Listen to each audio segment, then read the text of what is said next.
Hello, kamusta na tayo? Hmm, Nagpapasalamat ako kay Almighty Father sa mga blessings na binibigay niya, sa ating lahat, okay. Tsaka tatanong ko lang sa inyo, mahilig ba kayong tumingin sa salamin? Walang sasagot kasi hindi niyo naman ako hindi ko naman kayo maririnig, 'di ba? Um, 'Pag tumitingin ba kayo sa salamin, natutuwa ba kayo sa nakikita ninyo? Ako kasi 'pag, tumitingin ako sa salamin, hindi ako natutuwa sa nakikita ko.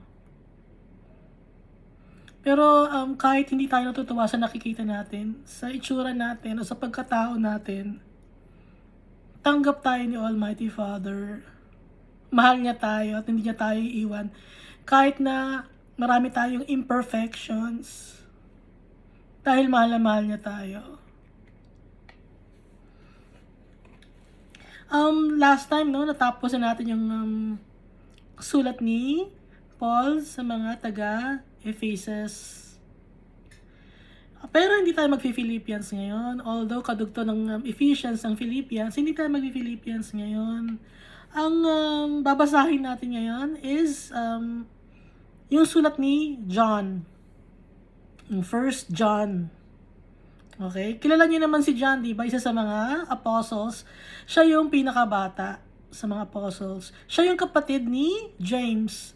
At saka siya rin yung, natandaan niyo ba yung nasa ano bang, book sa gospel yon na yung nanay nila nagsabi, Jesus pagdating sa langit, yung, anak ko si James sa kaliwa, tapos yung anak ko namang si John sa kanan. So, 'di ba yun, naalala niyo ba yon? So, si John yon, okay? Nung, bago pa lang silang followers ni Christ. So, ngayon nag-mature na si John. Tsaka tawag din sa kanya is John the Beloved. Kasi, siya yung, mahal na mahal niya si Jesus Christ. Okay, tinuturing niyang, kuya, no? Although kapatid niya si James, mas ano siya kay, Jesus.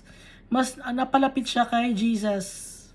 At saka si John yung hindi siya napatay ng mga tao, kundi namatay siya ng, kinuha siya ni Almighty Father. Na hindi siya napatay, hindi siya nasaksak, hindi siya naipako ng pabaliktad, kundi kinuha siya ni Almighty Father. Siya nagsulat din ng Book of Revelation. Siya yung pinakahuling namatay sa mga apostles.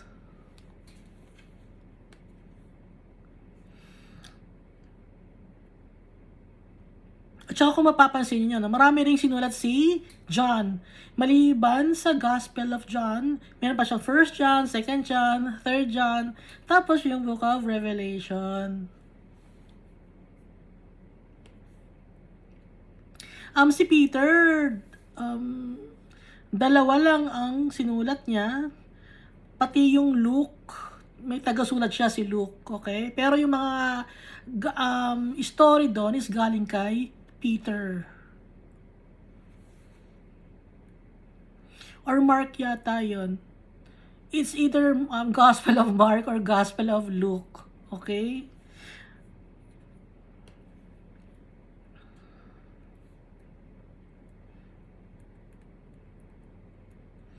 Umpisa natin sa 1 John chapter 1. That which was from the beginning, which we have heard, which we have seen with our eyes, which we have looked at, and our hands have touched. This we proclaim concerning the word of life.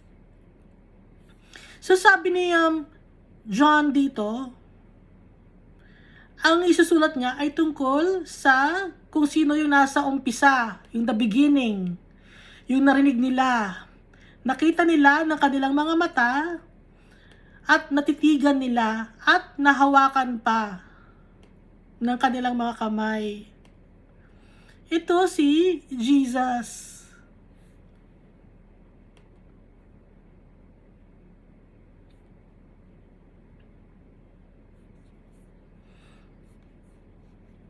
This we proclaim concerning the word of life.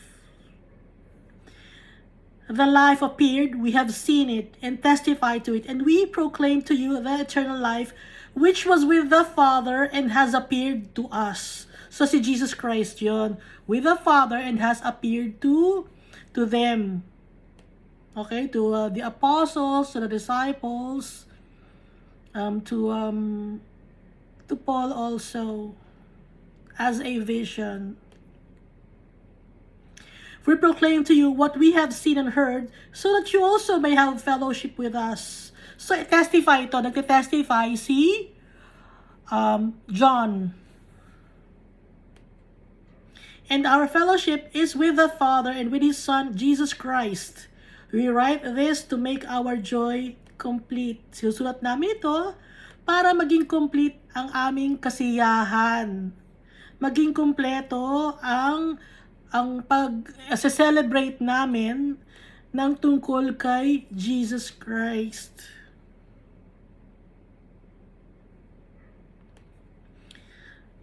So, very blessed sila, no, yung mga apostles, nung time ni Jesus, nakita nila si Jesus Christ. Kayo ba, gusto niyo bang makita si Jesus Christ? Minsan ba iniisip niyo, sana Jesus, nung time mo na pinanganak ka, sana nandun na rin ako nung time na yon. Pero pag may isip mo, baka isa ka sa nagpapako kay Jesus Christ, kaya wag na lang, no? Pero sila mga apostles tsaka mga disciples, nahawakan pa nila si Jesus. Ito ngayon, basahin natin dito sa Matthew chapter 13 verse 16.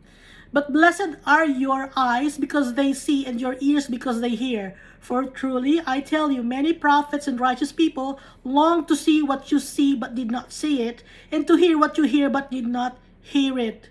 So, sinasabi dito ni Jesus Christ na yung mga prophets at saka yung mga righteous people, marami sila na gustong makita si Jesus Christ, yung pagdating ni Jesus Christ. Kaya kay mga prophets, nagbibigay sila ng prophecy about kay Jesus Christ. Gustong-gusto nila makita si Jesus Christ. Pero, hindi nila nakita yon at hindi nila narinig yung boses ni Jesus Christ.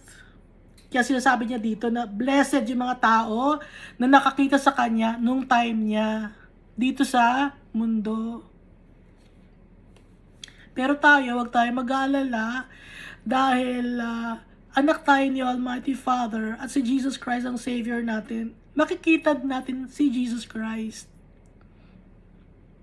in heaven, at kung bibigyan tayo ng pagkakataon sa kanyang muling pagbabalik sa kanyang second coming. So, aasahan natin to dahil may pananampalataya tayo kay Jesus Christ. Natutuparin niya ang kanyang mga pangako.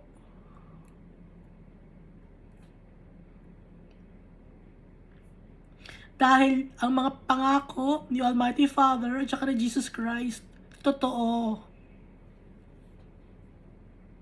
Kung ano ang sinabi nila, yun na yun.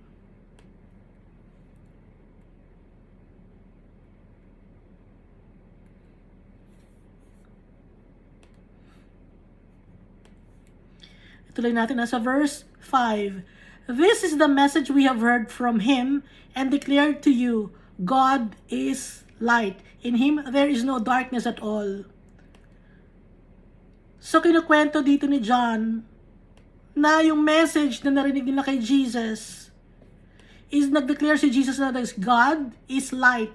At kay God, walang kadiliman. Lahat nabubunyag, lahat makikita sa liwanag dahil kay Almighty Father. Alam naman natin pag ang liwanag, di ba? Walang dumi yun. Okay? Holy. If we claim to have fellowship with Him and yet walk in the darkness, we lie and do not live out the truth. Kung sinasabi natin na kaisa natin si Almighty Father at saka si Jesus Christ, pero Yung paglalakad naman natin dito sa mundo ay hindi naayon sa mga directives ni Almighty Father tsaka ni Jesus Christ. Nagsisinungaling tayo at hindi tayo namumuhay ng saktotohanan. Naintindihan niyo yan? Kaya dapat, pagsasabihan natin na follower tayo ni Christ, follower tayo ng Almighty Father, dapat sa paglalakad natin, nakikita yung ilaw, yung ningning ni Almighty Father. Kasi kung sa kadiliman pa rin, puro sa mga kasalanan pa rin tayo naglalakad, tapos sasabihin natin kay Almighty Father tayo, nagsisinungaling tayo.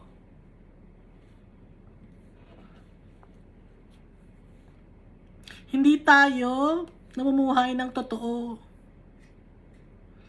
Tuloy natin na, but if we walk in the light, as He is in the light, we have fellowship with one another, and the blood of Jesus, His Son, purifies us from all sin. So, nag-purify sa atin, sa lahat ng kasalanan natin, si Jesus Christ. Kung naglalakad tayo ng naayon sa gusto ni Almighty Father tsaka ni Jesus Christ, kaysa natin sila. We have fellowship with one another. Kasi namumuhay tayo ng naayon kay Almighty Father at kay Jesus Christ. Paano ba mamuhay ng naayon kay Almighty Father tsaka kay Jesus Christ? So, babalikan na ba natin ulit yung mga bagay na mga dapat nating iwasan? Ulitin ba natin yun? Yung alam na natin yung mga dapat nating iwasan, di ba? So, paano natin may iwasan ito? May iwasan natin ang lahat ng kasalanan kung magtitiwala tayo kay Almighty Father at saka kay Jesus Christ through the power of the Holy Spirit.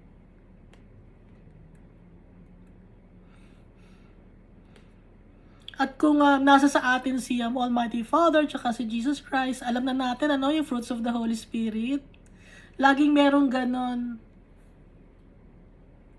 Nagmamahal tayo sa kapwa-tao natin. Hindi natin gusto ang gulo. Kasi pag ang tao gusto niya ng gulo, naghahanap ng away, naghahanap ng gulo. Hindi kay Almighty Father yon, ha? Kung maikli ang pasyensya mo, hindi ka kay Almighty Father. Kaya nga dapat meron kang, ulitin natin ang fruits of the Holy Spirit, no? May pagmamahal tayo sa kapwa-tao natin. May joy tayo na kahit na may mga problemang dumarating sa buhay natin, kontento tayo. Alam natin na nasa atin si Almighty Father tsaka si Jesus Christ. Meron tayong peace. Hindi tayo mag-aalala. Dahil may pananampalataya tayo kay Almighty Father. Meron tayong forbearance, matiisin tayo, kaya nating resilient tayo. Okay? Kindness, mabait tayo sa kapwa-tao natin. Goodness, matulungin tayo, no? Kindness and goodness, parang pareho na rin yon. Faithfulness, faithful tayo kay Almighty Father. Gentleness, sa pakikitungo sa mga tao, malumanay tayo. Hindi tayo agad-agad nagfe-flare up, nagagalit, gano'n, nagre-react. Self-control, kaya nating kontrolin ang sarili natin para maiwasan natin ang mga kasalanan. Kaya yon ang paglalakad ng naayon kay Almighty Father tsaka kay Jesus Christ. So, paano natin makukuha yung fruits of the Holy Spirit? Magtitiwala tayo kay Almighty Father tsaka kay Jesus Christ. Laging doon ang pagtitiwala, ang faith natin. At may pag-asa tayo na makakasama natin sila in heaven. Yung buhay natin dito sa mundo is hindi lang hanggang dito lang. Meron pa, may darating pa sa ating mas magandang event sa buhay natin. Hindi lang yung nakagraduate ka ng college, hindi lang yung nakapag-asawa ka, hindi lang yung naging successful ka sa negosyo mo o nakabili ka ng magandang bahay, hindi lang ganon. Kundi, merong mas malaki pa na magandang mangyayari sa buhay natin. Yun ay yung makasama si Almighty Father saka si Jesus Christ. Dahil yun naman talaga ang Grand Master Plan. So yung mga bagay dito sa mundo, hindi natin mamahalin. Ang mamahalin natin, focus tayo kay Almighty Father saka kay Jesus Christ. Tuloy natin, ano? Kaya dapat maglakad tayo ng naayon sa gusto ni Almighty Father tsaka na Jesus Christ. Aaminin natin ang kasalanan natin. Dahil walang taong walang kasalanan, okay? Makasalanan tayo, mga tao. Aaminin natin yon. Pag hindi namin ang kasalanan natin, may pride tayo, kasalanan din yon, di ba? Nabanggit ko na dati. Kahit na mabait ka sa kapwa-tao mo, kung hindi mo naman ina-acknowledge si Jesus Christ as Lord and Savior, tsaka si Almighty Father, hindi mo makukuha ang hindi ka makakarating sa heavenly kingdom. 'Di ba? May mga tao hindi wala akong pinipiling paniniwala, wala akong Diyos, basta ako mabait akong tao, tumutulong ako sa tao, nagbibigay ako ng kung ano-ano, hindi ako nangaaway ng tao. Kung gano'n ang ginagawa mo, maganda sa paningin ni Almighty Father yun. Pero kung hindi ka nagtitiwala kay Almighty Father tsaka kay Jesus Christ, wala kang pananampalataya, baliwala yung mga ginawa mong yun. It's all in vain.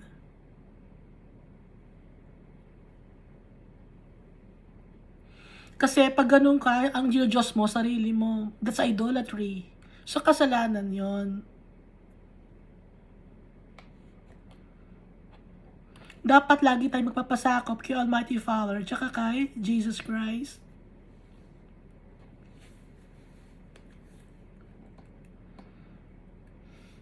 So verse 8, if we claim to be without sin, we deceive ourselves and the truth is not in us.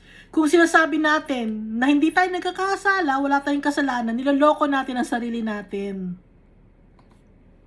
Okay? And the truth at ang katotohanan ay wala sa atin.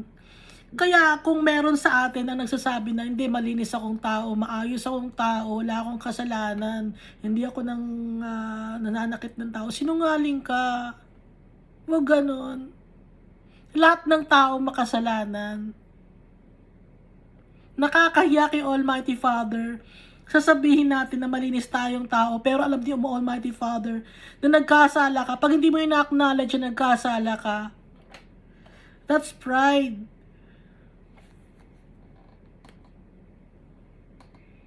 Tanggalin natin yung pride natin. Wala namang may makukuha ba tayo sa pagkakaroon natin ng pride? Ano bang nakukuha natin doon? Wala naman na maganda ang tingin sa'yo ng tao, ganun, gusto mo lagi maganda ang tingin sa'yo ng tao. Hindi importante ang tingin ng tao sa'yo, ang importante kung paano tayo tingnan ni Almighty Father. Hindi natin kailangan ng validation ng ibang tao. Ang kailangan natin validation ni Almighty Father tsaka ni Jesus Christ.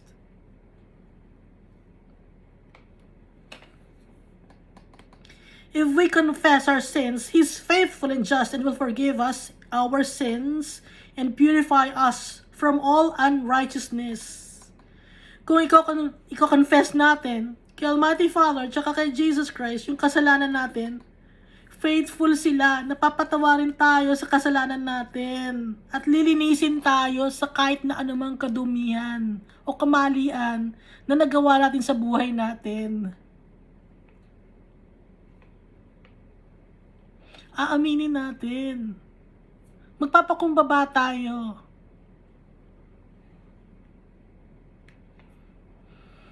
Walang malinis sa atin. Bawat isa sa atin, lahat tayo madumi.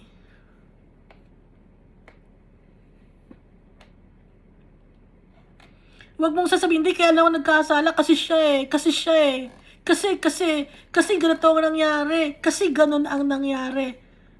Pag nagsasalita ka ng kasi, alam mo yon, pride yun. Hindi mo ina-acknowledge. You don't take accountability of the things that you did. Kasi lagi mong sinisisi ang ibang tao. Huwag kang maninisi ng ibang tao. Iyak na natin, we should be responsible for our own actions. Kasi pinilit niya akong, ano ba, example, kasi pinilit niya akong uminom ng alak, kasi pinilit niya akong magdroga, kasi pinilit niya akong magmura, kasi pinilit niya akong magnakaw. Hindi ganon. Aaminin natin kasi bakit ka pumayag? So, ginawa mo. Kasalanan mo, pumayag ka eh. Kaya, huwag tayo magsalita ng kasi siya, kasi ikaw, kasi sila. Hindi. Ayaw ni Almighty Father nun. Aaminin natin kasalanan natin. Tayo yun. Kaya makasalanan tayong lahat. At pag sinisi mo ang ibang tao, may pride ka. Kasi ibinabato mo yung kasalanan mo sa ibang tao. Yung kahinaan mo, binabato mo sa ibang tao para masabing malakas ka. That's pride.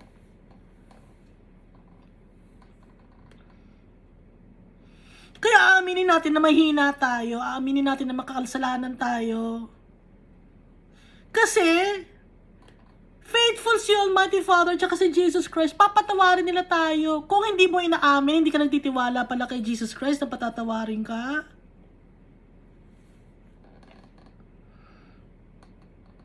Kaya yung mga kasalanan natin, aaminin natin. Sabihin nyo, hindi, bata pa ako noon, hindi ko gusto yon. Oo, kung ano man ang nangyari sa'yo, na mga bagay na masama, na hindi mo gusto, walang may gusto nun. Ang may gusto nun, sino? Yung demonyo, para masira ka, para mapalayo ka kay Almighty Father. Ang gagawin ngayon natin is tatanggapin natin yung nangyari sa buhay natin kahit ayaw natin. I-own natin yun. Oo, itong nangyari sa akin. Ganon, i-own natin. May mga tao na nagkakaroon ng mental issue, mental problems, mental disorder. Kasi may mga bagay sila na ayaw nilang tanggapin na nangyari sa buhay nila. Hindi nila matanggap.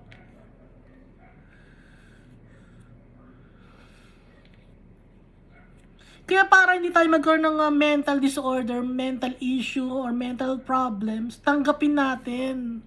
Yung nangyari sa atin, may nanakit sa atin. Hindi natin gusto. May nanakit sa atin. Tatanggapin ngayon natin yon. Masakit, no? Tanggapin, ano? Napakasakit. Pero tatanggapin natin yon.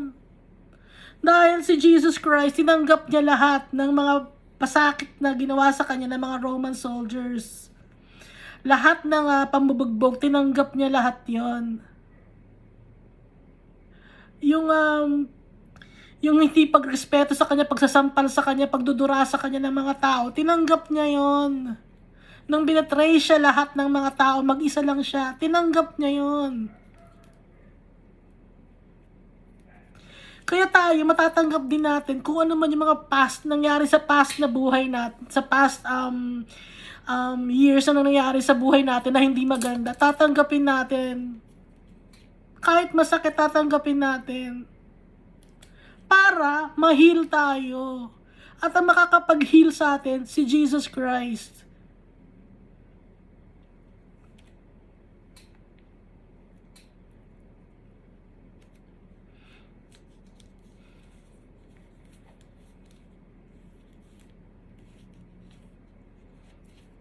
Hindi lang ikaw ang nasaktan. Maraming tao ang nasaktan. Hindi lang ikaw ang naka-experience ng problem na nangyari sa buhay mo. Marami tayo, lahat tayo, mga tao. Hindi lang ikaw.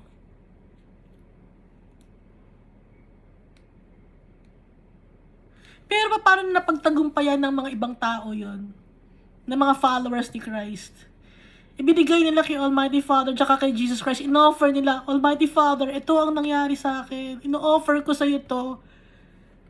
Yung pagkatao ko, sira ang pagkatao ko, Almighty Father. Broken ako, Almighty Father. Nasira ako, Almighty Father. Nasaktan ako, Almighty Father. Binastos ako, Almighty Father. Inalipusta nila ako, Almighty Father, pero Almighty Father, ibinibigay ko lahat sa'yo. Dahil alam ko, ikaw ang makakapagpagaling ng puso ko.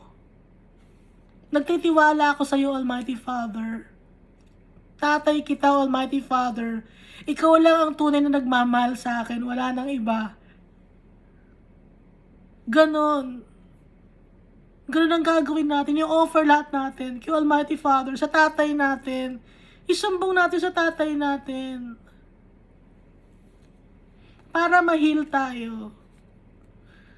Para lalo tayo magtiwala kay Jesus Christ.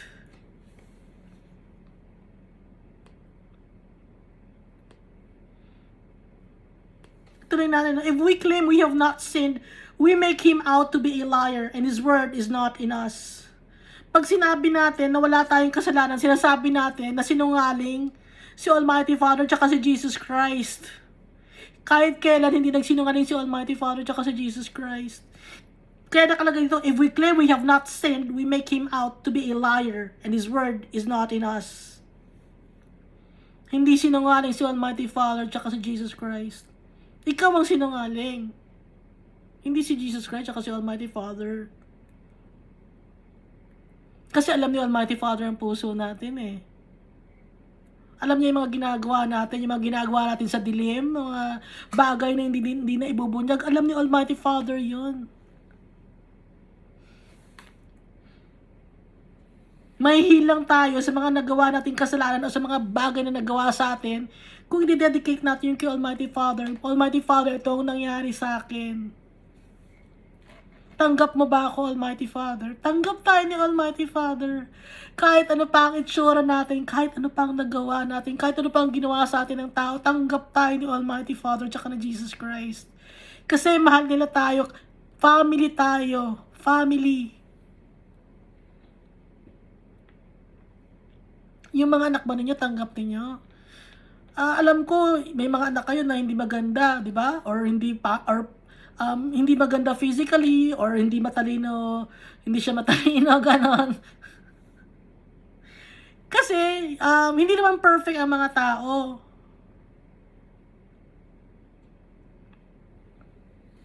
Okay? Hindi perfect ang tao.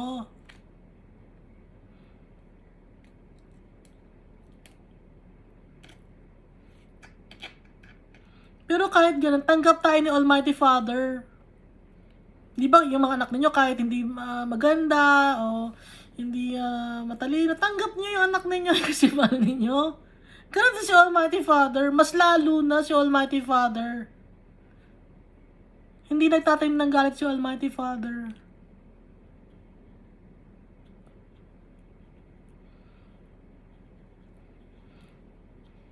Okay? Nagkakaintindihan ba tayo doon? Na mahal tayo lahat ni Almighty Father, tanggap niya tayo kahit ano pang nangyari sa atin. Kahit ano pang mga ginawa natin.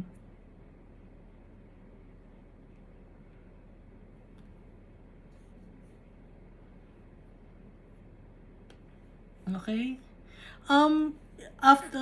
Tapos na tayo, no? 1 John chapter 1 lang yun.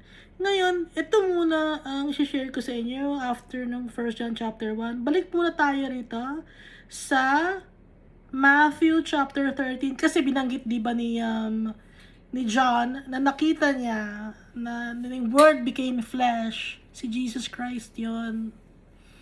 Kaya nga di ba nagbanggit binasa natin dito na sa Matthew chapter 13 verse 11.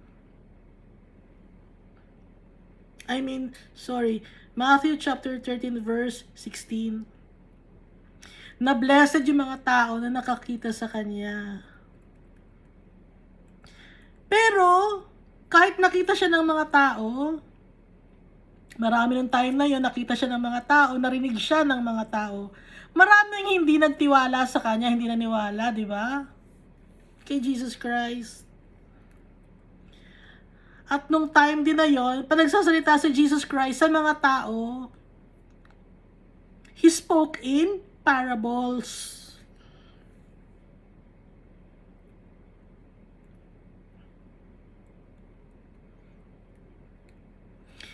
So, basahin natin ang Matthew chapter 13 verse 10. The disciples came to him and asked, "Why do you speak to the people in parables?" Yung parables kasi para mga metaphor yun ng mga story, okay, na binabanggit ni Jesus Christ. Malalalim ang ibig sabihin ng mga parables. Itong basahin sa verse 11, he replied, "Because the knowledge of the secrets of the kingdom of heaven has been given to you, but not to them." So, ina-explain ni Jesus Christ dito na yung nagbibigay siya, nagkakwento siya ng mga parable sa mga tao. It's because maraming hindi nakikinig sa kanya at hindi naniniwala. Pero, pagkausap niya yung mga tao naniniwala sa kanya, gaya ng mga apostles, tsaka ng mga disciples niya, ini-explain niya kung ano ang ibig sabihin. Kasi, anong sabi dito ni Jesus Christ? Because the knowledge of the secrets of the kingdom of heaven has been given to you but not to them. Kasi itong mga taong to, ay mga apostles tsaka mga disciples, nagtitiwala sila kay Jesus Christ. Kaya na-explain sa kanila ni Jesus Christ kung ano yung mga parables na yon. Tuloy natin, whoever has will be given more, and they will have an abundance. Whoever does not have, even what they have, will be taken from them. So, yung mga nagtitiwala lang kay Jesus Christ, doon lang may explain ni Jesus Christ o sasabihin ni Jesus Christ ang katotohanan. Pero sa mga ibang tao na hindi naniniwala sa kanya, hindi nagtitiwala sa kanya, parables ang mga sinasabi niya. Para magkaroon ng abundance yung mga taong nagtitiwala sa kanya. Para lalong lumakas ang faith ng mga taong nagtitiwala sa kanya. Kaya, ina-explain niya yung parables. Pagkasama na niya yung kanyang mga apostles tsaka mga disciples. Ituloy natin na, whoever has will be given more, and they will have an abundance. Whoever does not have, even what they have will be taken from them. This is why I speak to you them in parables. Though seeing they do not see, though hearing they do not hear or understand. Kahit nakikita nila, hindi nila makikita. Kahit na naririnig nila, hindi nila maiintindihan.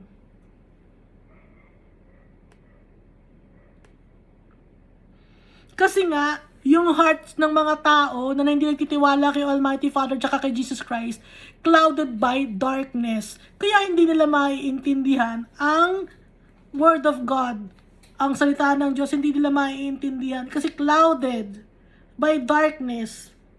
Kasi hindi sila willing to trust God. Hindi sila willing. Kaya hindi nila maiintindihan. Nakasara ang puso nila.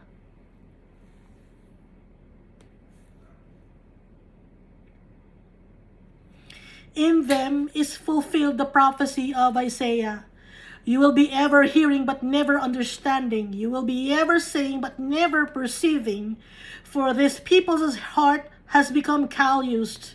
They hardly hear with their ears, and they have closed their eyes. Otherwise, they might see with their eyes, hear with their ears, understand with their hearts, and turn, and I would heal them.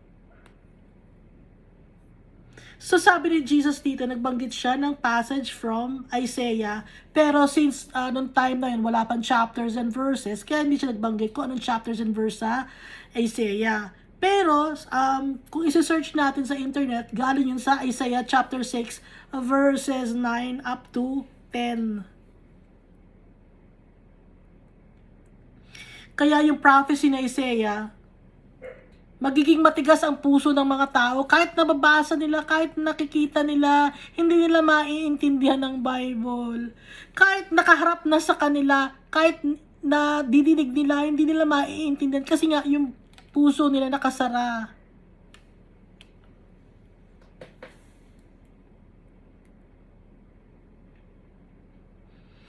Tumigas na ang puso nila.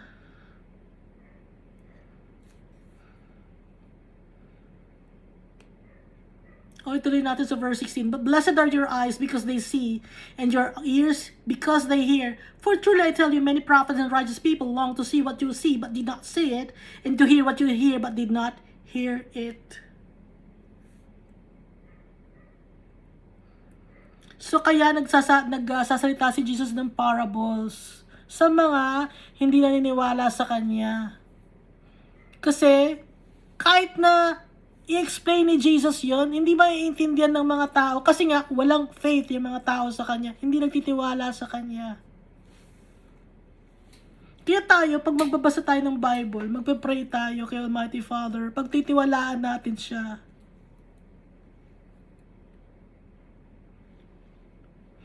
Itong Bible, Word of God to.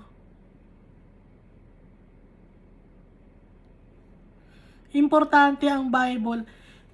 Hindi importante ang physical na Bible, okay? Ang importante yung words mismo. Hindi itong itong laptop nandito yung Bible. Hindi itong importante. Ang importante yung words mismo. Magkakaintindihan ba tayo?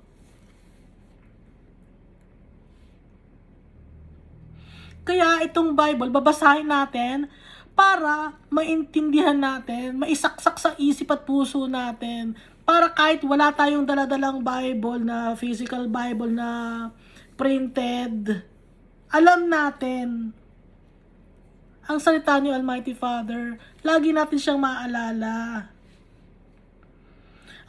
Diba, may problema ka o maalala mo, sabi ni Almighty Father, hindi niya ako iiwan. Ganon. Sabi ni Almighty Father, ika-guide niya ako sa lahat ng oras. Sabi ni Almighty Father sa Bible, magtiwala ako sa Kanya. Sabi ni Almighty Father, magiging tagapagmana kami basta magkaroon lang kami ng, basta sundin namin ang Kanyang mga sinasabi. Yun ang maaalala mo pag nagbabasa ka ng Bible, kasi nga ipapaalala sa iyo ng Holy Spirit kung ano ang nabasa mo sa Bible. Kaya habang bata pa, kung may mga anak kayo, turuan niyo silang magbasa ng Bible. Okay?